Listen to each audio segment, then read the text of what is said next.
자, 이제 저당의 유동화 제도에 대해서 살펴보겠습니다. 우리 교재에 있는 100페이지 저당의 유동화와 관련된 거, 저당의 유동화라는 단어에서부터 이야기를 시작할게요. 유동화라는 말은요, 유동성이 없는 것을 유동성이 있게 하는 것, 그게 유동화예요. 이때 유동성이라는 말을 두 글자로 뭐라고 하냐면 현금이요, 한 글자로는 돈이요. 따라서 유동성이 뭐다? 현금이에요. 그러면 유동화라는 말은 뭐다?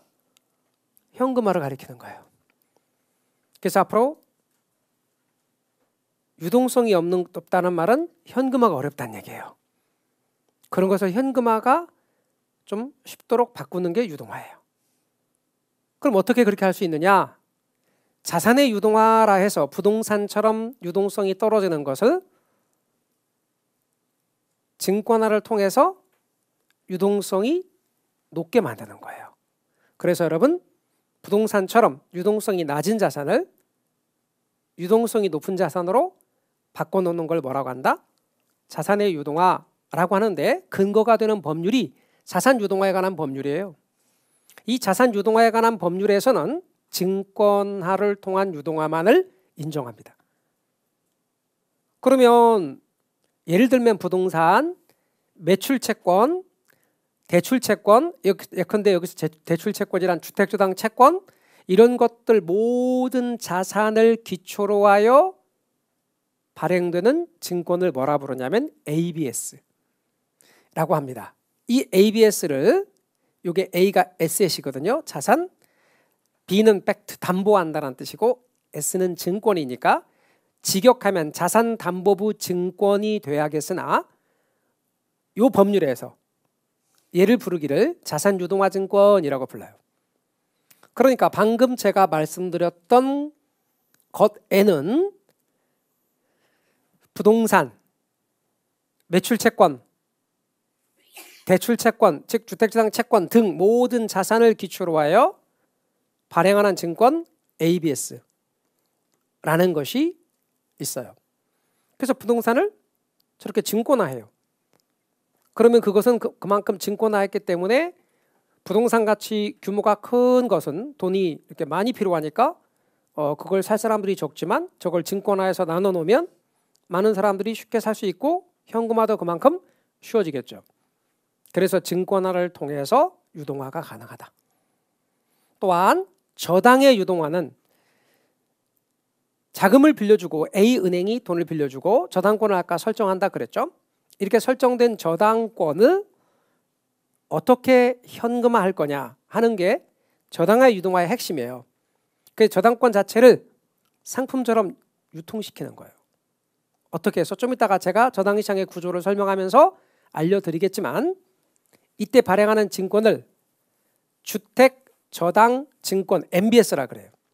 그럼 MBS는 ABS보다 규모가 더 범위가 작아요. 그러니까 ABS 안에 MBS가 있다라고 생각하시면 되고요. 다음 주에 제가 설명을 할 때 이 부분이 가장 주된 부분이고, 이게 부동산 증권이라 해서 중요하게 다루는 부분이에요. 그래서 여러분은 ABS가 있고 MBS가 있다. ABS는 법률에서 뭐라고 말한다고요? 자, 한글이요. 같이 읽습니다. 시작. 자산유동화증권. MBS는 뭐라고 한다고요? 주택저당증권. M은 모기지예요. 그리고 B는 담보한다는 뜻이고, 그러니까 이거는 영어로 직역하면 저당담보부 증권이 돼야 되겠으나, 저당담보부 증권이란 말도 쓰지만 법령에서 뭐라고 하고 있냐면 주택저당증권이라 하고 있기 때문에 얘는 주택저당증권, 얘는 자산유동화증권, 이런 식으로 시험에 주로 출제가 됩니다. 용어 먼저 알아두십시오. 자, 그러면서 여러분, 이제 여러분의 이해를 돕도록 하기 위해서 저당시장의 구조를 이제 자세히 설명을 한번 드려볼 겁니다. 우리 앞에서 얘가 금융기관을 대출자, 돈을 빌려서 집 살려는 사람, 아직은 주택 소유자 아니지만 곧 주택 소유자가 될 저 사람이 차입자. 그러면 주택금융기관이 100억 원의 자금을 조성했대요. 100억 원의 자금을 조성했고 자, 집 살려고 돈 필요한 사람 줄 서세요. 은행 앞에 줄 서래요. 그랬더니 1,000명이 줄 섰어요. 근데 1억씩 돈을 빌려주면 몇 명에게 자금 대출하면 소진돼요? 100명. 이게 선착순이 아니에요. 갚을 능력 순으로 줄을 세운 거예요. 그럼 갚을 능력이 제일 있는 사람이 1번이고 갚을 능력이 제일 떨어지는 사람이 1,000번인데 1번부터 100번까지 자금 대출하고 나면 끝이에요. 여하튼 이렇게 현금이 1억 원이 대출이 이루어졌고 융자 기간은 10년이며 적용되는 금리는 고정금리 5% 대출 이자율이라고 가정을 할게요. 그럼 이쪽으로 뭔가 가야 된다 그랬죠? 뭐가 가느냐? 첫 번째는 저당권. 또 하나는 원금과 이자를 받을 수 있는 권한 원리금 수취권이 가는 거예요. 그러면 얘가 대출하고 융자 기간 동안 매월 원금 이자를 따박따박 받으면 얘한테 수익이 되는 거죠. 이 부분을 1차 저당 시장이다라고 이야기를 해요. 1차 저당 시장에서는 이렇게 저당 대부가 이루어져요. 그럼 저당 대부가 뭐라고 했어요? 집 사기 위해서 돈 빌리는 거. 그래서 얘는 주택 소비금융이라고 그랬어요? 주택 개발금융이라고 그랬어요? 소비금융이라 했죠? 근데 주택 같은 걸 지어서 공급하기에 돈 필요한 건 주택 개발금융이고 주택 개발금융의 대표적인 예는 이것과 대응해서 뭐가 있다 그랬죠? 건축 대부가 있다 그랬죠. 잊어버리는 데는 빛의 속도로 잊어버린다 그랬고 제가 말씀드리기를 잊어버리는 건 신의 축복이라고 말씀드렸어요. 그렇죠? 그렇잖아요. 뭐 잊어버리는 게 얼마나 좋아. 싹 잊어버리고 또 안 좋은 것도 다 잊어버리고 그렇잖아요. 근데 사실 우리 두뇌는 살아가는데 무진장 필요한 거 아닌 것들은 기억하지 못하도록 해요. 여러분 들어가시는데 집안에 현관에 비밀번호는 기억해야 못해요. 걔를 기억 못하면 추운데 바깥에 계속 있어야 되죠. 이럴 때까지 가족 올 때까지. 근데 기억하잖아요. 중요하니까. 근데 이런 거는 그래 중요한 거야 안 중요한 거야? 중요해 안 중요해? 별로 안 중요해요. 얘가 살아가는데 뭐가 중요해? 우리 이거 몰라도 지금까지 잘 살아왔잖아요. 마찬가지로 민법이 중요해 안 중요해? 안 중요해요. 공법도 안 중요하고. 그러니까 싹 잊어버리는 거예요. 그런데 공부를 하기 위해서는 걔를 좀 잡고 있어야 돼 기억 속에. 그러려면 우리의 두뇌를 속이는 수밖에 없어요. 얘한테 자꾸 중요하다고 말해줘야 돼요. 그 중요하다고 말해주는 게 뭐냐면 반복이에요.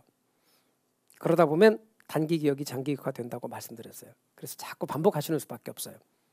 그래서 주택소비금융의 대표적인 예는 저당대부, 주택개발금융의 대표적인 예는 건축대부. 그래서 이 저당대부가 이루어지는 시장. 그러면서 저당권이 설정된다 그랬죠? 저당권이 설정되는 시장. 근데 이제 앞으로 민법을 공부하면요. 저당권이 있고 저당권의 피담보 채권이라는 게 있어요. 저당권이 따로 있고 저당권을 따라가는 저당권의 피담보 채권이라는 게 있다고. 이 저당권의 피담보 채권을 관련해서 그것과 관련해서 우리 이제 부동산학에서는 주택 저당 채권이라고 말한다고요. 그래서 이 주택 저당 채권이 형성된다고요. 주택 저당 채권이 형성되는 시장. 줄여서 저당 채권이 형성되는 시장. 주택 저당 채권 혹은 저당 채권이 형성되는 시장. 이게 뭐라고요? 1차 저당 시장이에요. 근데 우리나라에 2000년대 이전까지만 하더라도 이것만 있었어요. 우리나라는. 그러면 아까 제가 말씀드리기를 은행 앞에 몇 명이 줄 섰다 그랬어요? 1000명이 줄 섰다 그랬죠? 몇 명에게 자금 대출하니까 다 소진됐어요? 100명에게 자금 대출하면 소진되는 거예요. 그러면 300번에 서 있는 갑돌이는 돈 빌릴 수 있어 없어요? 없어요. 그래서 은행 문턱이 되게 높아. 근데 300번에 서 있는 갑돌이가 쇠치기를 하려면 100번 안으로 쇠치기 하려면 어떤 수밖에 없었어요? 그 당시에는? 에? 뭐밖에 없다가? 돈을 잘 그러니까 지금 돈이 없는 갑돌이가 쇠치기 하는 방법은?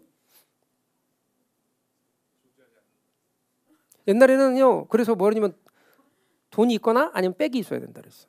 그래서 그러니까 백 있나 보다라고 그랬다고. 걔가 백 있나 보다. 그랬단 말이에요. 옛날에는 그랬어요. 그래서 여러분 젊은 사람이 지금 뭐 30대 이렇게 젊은 사람들이 집사인데 돈 있어? 뭐 열심히 모아갖고 3억 모았어.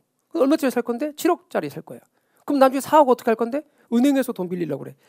만약에 말이죠. 2000년대까지만 살고 2000년대 후반 이걸 이후를 경험하지 못한 돌아가신 분이 있는데 혹시 그분을 다시 살려서 데리고 오면 그 젊은 사람과 만나게 하잖아요. 그럼 틀림없이 이분은 이 젊은 사람이 빽이 있는 거라고 생각한다고. 엄청난 빽이 그것도. 진짜로. 이것밖에 없었으니까. 돈 빌릴 수가 없었거든요. 빌려줄 수 없었어 얘도. 그리고 금융기관은 무슨 위험에 처하게 돼요? 돈이 묶이는 위험. 여러분 대출했잖아. 그러면 10년이니까 원칙적으로 10년간 돈을 회수 못 하잖아요. 그럼 1억 원이 정확하게 말하면 전체가 100억 원이 돈이 묶이잖아. 10년 동안. 돈이 묶이는 위험을 무슨 위험이라고 그랬어요? 유동성 위험이라고 그랬죠. 유동성 위험이 따라와요. 그 다음에 몇 퍼센트로 대출했다 했어요? 5%로 대출했는데 시장금리가 6%로 올라가면 1%포인트만큼 금리차 손해나죠. 그 무슨 위험이죠? 얼마나 많이 반복해야 될지 몰라 진짜. 금리 위험 혹은 이자 위험이라 그랬죠. 이자 위험이 따라와요. 대출자가 당하는 위험이라고 말했죠. 그래서 여러분 저 금리 위험 따라온다고. 근데 저거 해소하는 방법 중에 하나는 어떻게 한다? 여기에 이 저당권을 상품으로 유통시키는 거예요. 그럼 저당권의 가치가 얼마만큼 가치가 있을까요? 100억. 100억만큼 대출했잖아. 그리고 설정된 저당이잖아. 근데 우리나라는 영미법을 따르게 해요? 대륙법을 따르게 해요? 우리나라 민법은 예컨대 영미법을 따라가게 해요? 대륙법이게 해요? 대륙법이요. 우린 영미법이 아니야.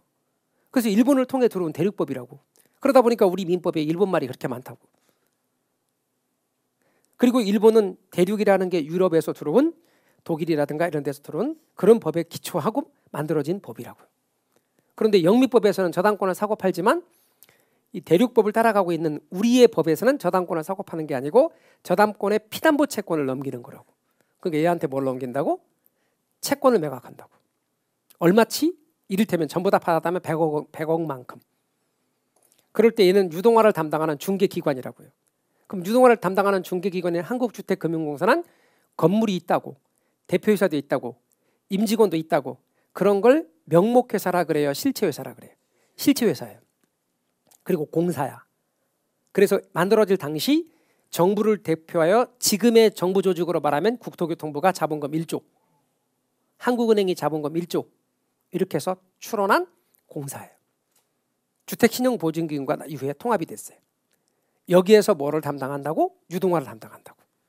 그러니까 이 우리나라의 대한민국에 있는 이러한 금융기관들의 채권은 만약에 MBS라는 이런 얘기를 통해서 MBS 발행을 위해서 이렇게 매각되는 건 전부 다 이쪽으로 모인다고요. 그럼 한국주택금융공사는 그렇게 들어온 주택저당 채권들을 기초로 해서 상품을 만든다고. 투자자가 살 수 있도록 예쁘게 포장을 해서 상품을 만드는 거예요. 다양한 상품, 투자자의 다양한 욕구에 충족하기 위해서 상품을 만들어서 판다고요. 그 상품의 이름이 뭐라고요? MBS. 아까 MBS 한글로 뭐였어요? 주택저당 채권, 주택저당 증권. 그래서 주택저당 채권을 기초로 발행되는 주택저당 증권이었다고요. 그래서 MBS는 주택저당 증권 이렇게 말한다고요. 그럼 투자자 입장에서 MBS 주택저당 증권 얘기 좀 해보자고요. MBS의 수익률이 있다고요. 그럼 제가 MBS의 수익률 이렇게 말해볼게요. MBS에 투자했거든 투자자가. 그럼 MBS 수익률이 있어요. 그럼 투자자는 투자를 결정할 때 그 투자 대상의 투자 수익률, 말하자면 기대 수익률이겠죠. 그것과 뭘 비교해서 투자 결정을 해요? 요거 수익률 비교하지. 그래서 다른 곳에 투자하면 얼마인지 확인했더니 요구 수익률이 3%래요. 그래서 투자자의 요구 수익률은 몇 %라고요? 3%래요. 이게 3%야. 3%인데 그 투자 대상에서의 수익률이 4%래. 그럼 투자할 수 있어 없어요? 있죠? 얘가 더 크니까 투자를 할 수 있다. 그러면 투자를 하면 돈이 들어갈 거다. 돈이 들어가면 이를 통해서 돈이 100억이 들어왔죠. 그럼 일단 무슨 위험이 해소됐죠? 유동성 위험이 해소됐지. 그리고 그 돈을 6%로 불려주면 금리 위험도 해소되지. 일단 하기 전에 하나 짚고 갈 게 있습니다. 여기 몇 %를 했죠? 5%. 그럼 100억 대출해서 금융기관이 5% 이자를 적용하면 은행의 이자 수입은 얼마죠? 일부러 계산하기 쉬우라고 이렇게 둔 건데 5억이죠? 5억이잖아요. 5억 벌었어? 그런데 여기가 만약에 6%라 해봐. 그럼 투자자는 당연히 투자하겠지만 여기서 5억 벌어서 6%면 6억을 지급해야 되니까 얘가 유동화를 할 이유가 있어 없어요? 없지. 그러니까 여기에 수익률은 이거보다는 낮고 이거보다는 높아야 되는 조건이 들어가는 거예요. 제 말 이해가 되셨어요? 그럼 만약에 4%면 5억 벌어서 4억을 지급하니까 유동화 될 때마다 1억씩 차익이 생기죠. 그렇죠? 그리고 이것의 수익률은 MBS의 수익률은 투자자의 요구 수익률보다 커야 투자자가 사니까 돈이 들어올 거 아닙니까? 저당의 유동화가 이루어지기 위해서는 돈이 들어와야 될 거 아니에요. 돈이 들어오려면 기본적인 조건이 MBS 수익률이 투자자의 요구 수익률보다 커야 하고 유동화가 이루어지기 기본적인 전제 조건은 그 MBS의 수익률은 1차 저당 시장에서의 대출 금리보다는 낮아야 되는 조건이 있습니다. 뭔 얘기인지 감 오시죠? 온다고 그래요. 오죠? 안 와? 네, 그래서 여기서 얘가 5억 벌어서 여기서 4억을 지급했다. 그러니까 얘는 1억 차익 생기니까 유동화가 된다. 얘 입장에서는 이게 높으니까 여기다 투자하면 돈 된다. 투자할 거다. 아셨죠? 자, 그래서 여러분 이 부분을 뭐라 한다고? 2차 저당 시장이라 한다고. 2차 저당 시장에 가만히 보니까 얘는 1차에도 들어가고 2차에도 들어가네요. 2차 저당 시장은 그러니까 이런 걸 뭐라고 한다? 여러분 저당의 유동화라고 한다고요. 저당의 유동화는 저당 채권의 유동화야. 저당 채권을 어떻게 상품처럼 팔아서 돈 들어오게 하는 거죠. 저당 채권을 현금화하는 걸 저당의 유동화라 한단 말이에요. 이 저당 채권을 팔아서 돈 들어오게 한 거. 이 저당의 유동화를 담당하는 시장이 2차 시장이라고. 여기에 형성됐던 저당 채권을 유통시키는 거지. 그랬더니 돈이 들어왔어요. 돈을 제가 아까 두 글자로 뭐라 한다 했어요? 현금, 세 글자로. 세 글자로 돈이야? 유동성. 유동성이 풍부해지는 거지. 돈이 많아지는 게 유동성이 풍부해졌다. 그럼 돈이 많아졌으니까 무슨 위험이 해소됐어? 유동성이 해소됐지. 그리고 그걸 6%로 빌려주면 무슨 위험도 해소돼? 금리차 위험? 금리 위험도 해소되지. 말뜻 이해가 되셨어요? 그래요. 그래서 이게 저당의 유동화와 관련된 기본적인 구조라고. 그런데 이게 언제 만들어졌다고? 2000년 이후에 만들어졌다고. 그래서 우리가 아시다시피 IMF 체제로 갔잖아요. 거의 국가 부도 직전까지 갔잖아요.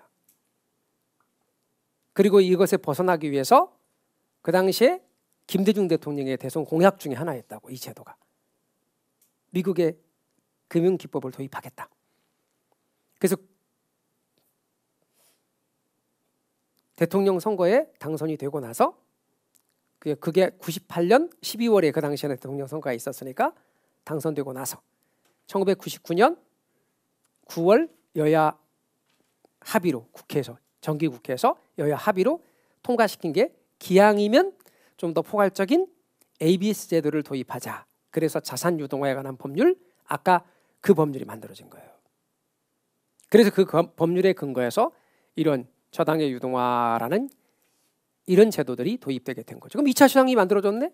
자, 그럼 유동화가 한 번 이루어졌다? 그럼 100억이 들어왔어? 그럼 100억을 다시 대출하면 101번부터 200번까지 대출하지. 자, 그럼 유동화가 또 이루어졌네? 그럼 돈이 또 들어왔어? 100억이요? 그러면 201번부터 300번까지 대출하죠. 그럼 드디어 300번에 서 있던 갑돌이가 돈을 빌릴 수 있게 되는 거죠. 근데 이론적으로 볼 때는 끊임없이 유동화가 이루어질 수 있으니까 또 100명, 또 100명, 500번, 600번에 서 있던 을돌이도 돈을 빌릴 수 있게 됐죠. 그럼 2000년대 이후에 경제생활하는 젊은이들의 관점에서는 오늘날 젊은 사람들은 아까도 말한 것처럼 돈 없으면 은행에서 돈 빌리는 게 당연하지라고 생각한단 말이에요. 그러나 아까 2000년 이전 이게 없었던 당시의 세대의 어른들은 은행 문턱이 너무 높았단 말이에요. 은행에 돈 빌리는 건 상상도 못했어요. 그럼 그 당시에는 어떻게 집 살 수밖에 없었다? 집은 목돈 들어가는데 집을 살 수 없으니까 전세 끼고 집 살 수밖에 없었단 말이에요. 그래서 그 집을 살 때 누가 봐도 한 세대가 살면 딱 좋은 집을 반 나눠서 화장실도 하나밖에 없는데 반 나눠서 요건 세 주고 요건 주인 쓰고 화장실 들어가면 줄 서 있다가 그 불편함들을 감수하면서 옛날에는 살았단 말이죠. 그러나 요즘은 집 하나 한 세대 살면 딱 좋은 집을 전세 주진 않죠. 그래서 여러분 이와 같이 저당의 유동화 제도가 아까 말한 것처럼 2000년대 이후에 이게 만들어지면서 2차 저당 시장이 만들어지면서 저당의 유동화가 가능했고 거기에서 중추적 역할을 담당하는 게 한국주택금융공사다. 그러면 한국주택금융공사는 어떤 역할을 하느냐? 한국주택금융공사는 우리나라의 경우 저당시장에서 유동화 중개기관 역할, 2차 대출기관의 역할을 수행하는데 얘의 업무는 첫 번째 장기 모기지론을 공급해요. 얘가 만들어지기 전까지는요. 금융기관들이 취급하는 상품들이 단기, 고리, 변동금리였어요. 근데 얘가 만들어지면서부터 장기 모기지론을 취급해서 지금도 여러분 장기 대출 같은 경우는 한국주택금융공사 보증하는 상품들이에요. 보금자리론이라고 들어봤어요? 그런 것들이죠. 10년, 15년, 20년, 30년짜리가 있단 말이에요. 그래서 정책 모기지라고 하는 이런 것들이 한국주택금융공사에서 보증하는 상품인 경우가 많아요. 두 번째는 주택신용보증기금과 통합되면서 주택신용보증 역할을 해요. 그래서 주택신용보증 업무도 담당해요. 그 다음 세 번째, 아까 제가 주택연금에 대한 공적 보증을 한다 그랬어요. 금융기관에게 갑돌이가 갖고 있는 집이 걸랑요. 시세는 5억이지만 감정평가 해봤더니 4억 정도 나오더래요. 그러면 4억을 보증하는 거예요. 금융기관, 뭐죠? 한국주택금융공사가. 그럼 보증서를 발급을 하면 한국주택금융공사가 발급한 보증서에 의거해서 일반 은행들이 갑돌이 연금 통장에다 돈 넣어주는 거예요. 그런데 4억으로 감정평가했는데 경기가 안 좋아서 얘가 반토막 난 거야. 2억이나 2억 5천밖에 안 돼. 그리고 회복이 안 되네? 그렇다 하더라도 안정적인 노후 생활하도록 4억만큼 연금이 지급돼요. 갑돌이가 세상 떠나고 이 집을 처분하고 대출금을 회수할 그 시점에도 이 금액이 회복되지 않고 2억이나 2억 5천밖에 안 되면 나머지 부분의 손해는 한국주택금융공사가 감수하는 거예요. 일반 은행들은 한국주택금융공사가 보증했기 때문에 대출금 회수하는데 아무런 문제가 없어요. 그래서 여러분 이런 공적인 보증 업무를 해요. 안정적인 노후 생활을 할 수 있도록. 뿐만 아니라 MBS, 우리나라의 모든 MBS는 한국주택금융공사를 통해서 발행돼요. ABS는 아까 더 넓은 개념이라 했죠. 그러면 나중에 이제 제가 다음 시간에 다 설명을 또 드립니다. 차근차근 ABS가 이렇게 됐고 그 안에 MBS가 있다. 그런데 제가 뭐라고 말씀드렸냐면 우리나라의 MBS는 한국주택금융공사를 통해 발행한다 했죠. 그러면 ABS 중에서 MBS를 뺀 나머지는 일반 은행도 발행해. 정말 이해가 되셨어요? 그러나 MBS만큼은 한국주택금융공사를 통해서 발행해. 우리나라의 경우. 아셨죠? 그러니까 모든 ABS가 한국주택금융공사를 통해서 하는 게 아니고 MBS만 한국주택금융공사를 통해서 하고 나머지는 일반 은행들도 발행한다.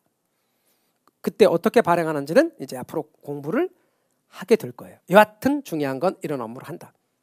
그 다음 1차 저당시장 얘기할까요? 1차 저당시장은 저당대부가 이루어지는 시장이에요. 그래서 저당대부를 원하는 수요자와 저당대부를 제공하는 금융기관 사이에 이루어지는 시장으로 주택자금 대출시장입니다. 주택자금을 대출해주는 시장. 여기에서는 저당권이 설정되어지는 시장이죠. 그런데 1차 저당 대출자들은 이렇게 설정된 저당을 가지고 있으면 자신의 자산 포트폴리오 일부를 가지고 있으면 원금 이자를 따박따박 10년 동안 받을 수 있습니다만 만일 금융기관이 자금의 여유가 없다. 그러면 전부 또는 일부를 2차 시장에서 한국주택금융공사에 넘기고 자금을 조달하는 겁니다. 자금의 여유가 없을 경우는. 2차 저당 시장은 저당 대출 기관과 다른 기관 투자자 사이에 저당을 사고파는 시장으로서 얘는 주택자금 공급시장, 자금의 펌프 역할을 합니다. 1차 저당 시장은 주택자금 대출 시장이라면 2차 저당 시장은 주택자금 공급시장입니다. 얘가 있어서 저당의 유동화가 이루어지는 겁니다. 결국은 저당의 유동화에 기여하는 시장은 2차 시장이에요. 이게 없으면 저당의 유동화가 이루어질 수가 없습니다. 그래서 1차 저당 시장과 2차 저당 시장에 대해서 구분을 해놓으셔야 됩니다. 아울러 저당의 유동화됨에 따라서 오는 기능은요. 여러분 자금이 어때요? 돈이 1차 저당 시장에 돈이 공급되지 않습니까? 근데 그 용도가 집 살려고 돈 빌리는 저당대부가 가능하도록 만들어주잖아요. 그러다 보니까 주택금융이 활성화되는 거지. 쉽게 말하면 집 사기가 쉬워졌어, 어려워졌어? 소비자 입장에서 대출받기가 쉬워졌죠? 그러니까 대출받아서 집 사기가 쉬워졌다, 이렇게 말할 수 있습니다. 그 다음에 대출자인 금융기관은 원래 100억이면 1억씩 몇 명에게 자금 대출하면 끝이었어요. 100명에게. 그런데 유동화가 됨에 따라 100억 가지고도 200명, 300명에게 자금 대출할 수 있다, 없다? 있어요. 그래서 보다 적은 재원 가지고 보다 많은 자금의 수요자들에게 자금을 공급할 수 있게 돼요.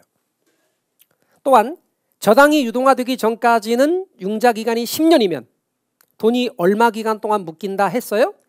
10년간 묶여요. 돈이 묶이는 위험 무슨 위험? 유동성 위험에 처하고 5%로 빌려줬는데 시장금리가 6%로 올라가면 금리차만큼 손해나는 위험 무슨 위험? 금리 위험이 원래 있었어요. 그럼 유동성 위험과 금리 위험이 따라왔었는데 저당의 유동화로 통해서 돈이 들어오니까 유동성이 풍부해졌어요. 유동성이 뭐라고 그랬죠? 두 글자로? 현금, 한 글자로 돈이 많아졌어요. 그러니까 무슨 위험이 해소됐죠? 유동성 위험이 줄어들게 되고 금리차만큼 차이 나는 거를 이제는 6%로 대출하면 무슨 위험이 해소됐죠? 금리 위험이 줄어들게 되는 거죠. 말뜻 이해가 되셨죠? 자, 이렇게 나와 시험에. 그럼 이런 걸 보고 척척 알아봐야 돼요. 읽은 다음에 이게 무슨 말인지 모르겠어요. 그런 분 많아요. 한글인데. 설명할 때 잘 들으셔야 돼요. 또한 동시에 이 저당의 유동화되기 위한 전제 조건은 일단 2차 시장에서 돈이 돌아야 된다. 맞아, 틀려? 자, 아까 제가 자금의 펌프 역할, 자금 공급하는 역할을 어느 시장에서 한다 그랬어요? 2차 시장. 그러면 저당이 유동화되기 위한 전제 조건은 2차 시장이 활성화돼야 된다. 맞아, 틀려? 맞지? 그럼 2차 시장이 활성화돼야 저당 대부에 필요한 자금이 공급될 거 아닙니까? 그러기 위해서 저당 시장이 원활하게 공급돼야 되는데 그러려면 아까 뭐라고 말씀드렸냐면 MBS의 수익률하고 투자자의 요구 수익률을 비교할 때 뭐가 더 높아야 돼요? MBS의 수익률이 투자자의 요구 수익률보다 커야 돼. 그래야 자금이 들어올 거라고. 그런데 MBS의 수익률이 1차 저당 시장에서의 대출금리보다 높을 수 있어, 없어요? 없어요. 그러니까 만약에 순서를 말하면 1차 저당 시장에서 대출금리가 5%면 MBS의 수익률은 그보다 낮고 4%, 투자자의 요구 수익률은 3%, 이런 순으로 되어 있어야 저당의 유동화가 이루어지고 저당 시장이 운영이 될 수 있다, 그 말입니다. 그래서 거기까지 여러분이 내용을 이해하고 계셔야 돼요. 시험에 이제는 그 정도까지 다 나오니까. 자, 그렇다면 오늘 공부한 걸 하나씩 되짚습니다. 자, 첫 번째입니다. 부동산 투자 분석 기법 부분에서 할인 현금 흐름 분석법입니다. 용어 할인 현금 수지 분석법이라고도 부르지만 할인 현금 흐름 분석법에서는 투자 기간 동안 모든 현금 흐름을 다 고려해서 분석합니다만 어림셈법에서는 보유 기간 동안에 발생하는 운영소득 중 첫 해 한 해 소득만을 따져서 고려합니다. 그러니까 어림셈법은 이해하기 쉽고 간단합니다. 그렇지만 잘 안 맞습니다. 그런데 할인 현금 흐름 분석법은 모든 현금 흐름을 다 고려하고 화폐의 신가치도 고려합니다. 그러니까 정확하고 정교하고 논리적이지만 복잡합니다. 두 번째, 할인 현금 흐름 분석법은 장래 예상되는 현금 유입과 현금 유출을 현재 가치로 할인하여 분석하는 방법입니다. 여기는 몇 개 있죠? 3개. 뭐죠? 순순해,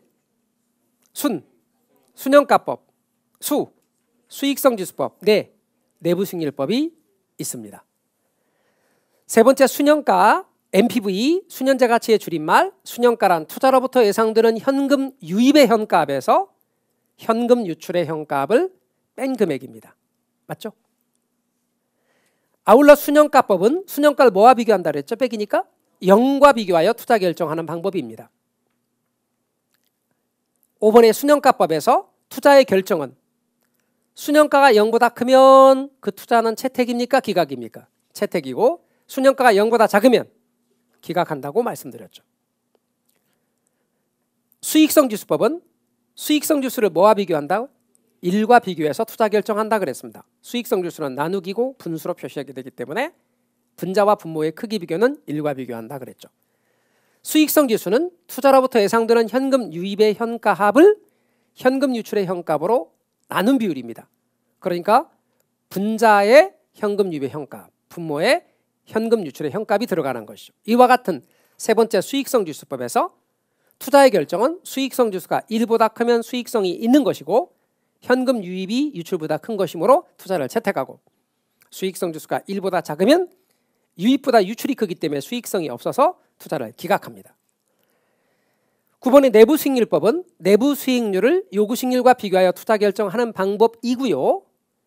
내부 수익률이란 투자로부터 예상되는 현금 유입의 현가합과 현금 유출의 현값을 같게 만드는 할인율입니다. 그렇다면 내부 수익률은 순현가를 0으로 만들고 수익성 지수를 1로 만드는 할인율이라고 표현할 수도 있습니다. 내부 수익률법에서 12번 투자의 결정은 내부 수익률이 요구 수익률보다 크면 투자를 채택하고 내부 수익률이 요구 수익률보다 작으면 투자를 기각하는 것이죠. 부동산 금융입니다. 첫 번째 부동산 금융은 부동산과 관련된 자금 조달 행위로 부동산을 매입 또는 개발하기 위해 자금을 조달하는 행위입니다. 자금 조달 행위가 금융입니다. 지분금융은 지분권을 팔아 자기 자본을 조달하는 걸 말하죠. 그래서 부동산 투자 회사는 지분금융이라고 그랬습니다. 부채금융은 저당권을 설정하거나 사채를 발행하여 타인 자본을 조달하는 것으로 저당금융 내지는 담보금융, 채권 발행 같은 경우는 무조건 부채금융에 해당됩니다. 네 번째, 저당을 영어로 뭐라고 한다 했죠? 모기지. 이는 부동산을 담보로 필요한 자금을 조달하는 것을 말하는데 돈을 빌려주는 쪽을 대출자라고 하고 돈을 빌리는 쪽을 차입자라고 합니다. 5번의 융자 원금이란 처음에 융자받은 금액을 나타내며 대출 잔액, 저당 잔금이란 융자 기간 중에 상환되지 않은 융자 원금 부분, 남은 부분을 해당합니다. 6번의 원리금 상환액은 융자 기간 중에 원금 상환액과 이자 지급액을 합한 것으로 투자론에서는 뭐라 부른다 했죠? 부채 서비스액이라고도 합니다. 7번의 고정이자율 저당의 경우 융자 기간 동안 대출 시 계약된 명목이자율이 고정되기 때문에 대출이자율이 명목이자율입니다. 예상치 못한 인플레이션이 발생하면 그만큼 대출자의 실질이자율은 하락하게 되죠. 그래서 명목이자율로 표시가 된 대출이자율이 고정되는 겁니다. 맞죠? 그 다음 또한 8번에 변동금리 대출의 이자율 조정주기가 짧을수록 이자율 변동요금은 대출자에게서 차입자에게로 빨리빨리 전가가 되겠죠? 또한 변동이자율 저당의 경우 예상치 못한 인플레이션이 발생하면 대출 이자율에 그것이 반영이 되기 때문에 이자율 변동요금은 대출자로부터 차입자에게로 전가된다. 같은 맥락의 문장입니다. 10번의 원금 균등 상환 저당은 융자 기간 동안 원금 상환액은 동일하나 이자 지급액은 점차 감소하여 원리금 상환액도 점차 감소하는 방식인 거죠. 11번의 원리금 균등 상환 방식은 상환 초기보다 후기로 갈수록 매기 상환액 중에서 원금 상환액은 점차 커지고 이자 지급액은 점차 감소하는데 매기 이자 지급액 감소하는 만큼 원금 상환액이 증가하여 전체 원리금에는 변함이 없다고 그랬죠. 12번의 대출기간 초기에는 원금 균등 상환 방식의 원리금이 원리금 균등 상환 방식의 원리금보다 많다. 맞아요? 또한 13번의 원리금 균등 상환 방식은 원금 균등 상환 방식에 비해 초기 원리금에서 이자가 차지하는 비중은 원금 균등이 크다 그랬어요? 원리금 균등이 크다 그랬어요? 원리금 균등이 크다고 그랬죠. 원리금 균등이 원금 균등보다 초기에 원리금에서 이자 차지하는 비중이 크다. 14번의 차입자가 대출액을 중도 상환할 경우 원금 균등 상환 방식은 원리금 균등 상환 방식보다 대출 잔액이 더 작다라고 했습니다. 15번의 체증식 융자금 상환 방식은 원리금 상환액 부담을 초기에는 적게 하는 대신에 점차 그 부담액을 늘려가는 방식으로 장래의 소득이나 매출액이 늘어날 것으로 예상되는 개인과 기업에 대한 대출 방식입니다. 16번의 프로젝트 금융은 사업자의 신용이나 부동산을 담보로 대출하는 것이 아니라 사업성을 기초로 자금을 조달하는 방식입니다. 17번의 프로젝트 금융은 사업성이 담보가 되며 사업주의 개인적인 채무가 없는 비소고 금융에 해당됩니다. 나중에 이제 공부를 더 하면 이것도 부채금융이라고 알려드립니다. 18번에 저당의 유동화로 인해 주택금융기관의 대출자금의 장기 고정화에 따른 유동성 위험과 금리 변동에 따른 금리 위험은 어떻게 된다? 줄어들게 된다. 감소한다. 자금이 풍부해지니까, 유동성이 풍부해지니까 위험은 줄어들게 됩니다. 19번의 1차 저당시장이란 저당대부를 원하는 수요자와 저당대부를 제공하는 금융기관으로 이루어지는 시장, 이게 1차 저당시장입니다. 그 대신 2차 저당시장은 저당대출기관과 다른 기관 투자자들 사이의 저당을 사고 파는 시장을 2차 저당시장이라고 말한다는 것 알아두셔야 됩니다. 그래서 여러분 저당의 유동화 정확하게 내용 정리해 놓으시고요. 말씀드린 것처럼 반복이 기적을 만들지만 또한 동시에 반복에 지치지 않아야 성취한다는 것도 잊지 마시고요. 끝까지 차근차근 계속해서 반복 학습 부탁드립니다. 다음 시간에는 부동산 금융 뒷부분, 부동산 증권 부분과 그리고 개발론 부분을 가지고 하도록 하겠습니다. 계속 중요한 부분이니 잘 참여를 부탁드립니다. 자, 오늘은 여기까지입니다. 수고하셨습니다.